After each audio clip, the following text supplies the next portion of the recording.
How are you doing, Professor Barnes? This is Mahmood, coming back to you with take. I don't even know, but um, as for the assignment goes, let's go straight into it. We were told to choose a passage from one of the chapters that we found remarkable, or you know, something that made us think. So I chose the third step in the method, which read: list details or words that form or suggest binary oppositions, pairs of words or details that are opposites, and select from these important ones which function as organizing contrasts. For example, open or closed, ugly and beautiful, global and local. Binaries help you locate what is at stake in the subject, the tensions and issues it is trying to resolve. So, first of all, the first of the two chapters in this reading are prime examples of the whole method, but I wanted to focus in on the third step because I noticed that myself. Throughout the text, we're told to forget what we learned in high school, and that high school's way of writing is compartmentalized. It's simple. It prevents free thought. It's a one size fits all that not every student can accustom to. The writer, for example, myself, will say, only had the ability to choose argument A or argument B when it came to writing, narrative pieces, essays, every type of writing piece when it came to high school. And there was no real gray room. It was really just black or white. You can't really shed so much information on how you feel and how you think in a topic when you don't have much free thought. So, in the two chapters I've read so far, I came to an interesting understanding. Writing analytically, the text is doing exactly what it wants us to do. If we look at step 3 of the method, we can see how the author discusses the use of binary oppositions and organizing contrasts in any type of writing.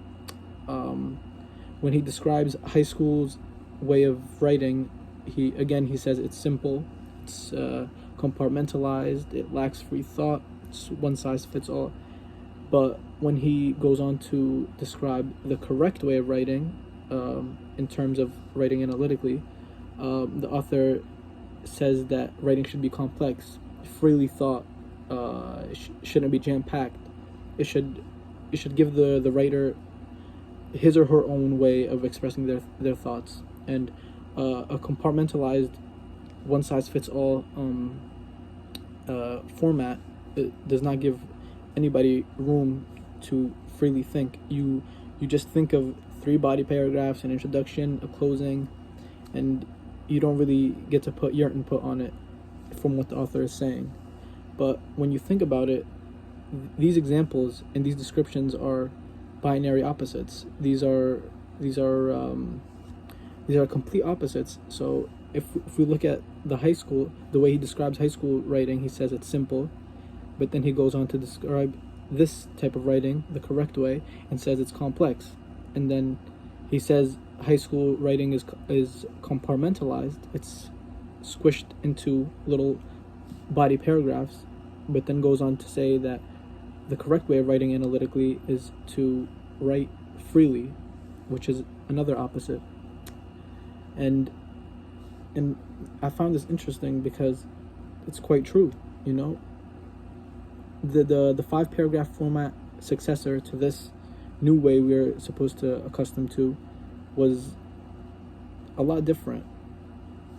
The passage of the text that I chose, the third step of the method, is like a pillar to the bigger idea, that is the use of binary oppositions and organized contrasts to aid the reader in understanding the important aspect of the read, which is, in this case, the important aspect was to learn that we were writing incorrectly. We weren't writing to our best of abilities. The correct way is to freely think, to just write without thinking, just spit it all out and fix it all at the end, which is in some way possible with the 5-paragraph format, but I feel as though with this it's different. You see repetitions, you see strands. These are all new ideas that I've never played my cards with. it's something new, to say the least. I don't want to be judgmental here, but I just thought it was interesting because they were explaining the method and the third step in particular as they were using it. I don't know, it stuck with me for a little bit. Thank you for your time, and I hope you understood what I was trying to get at.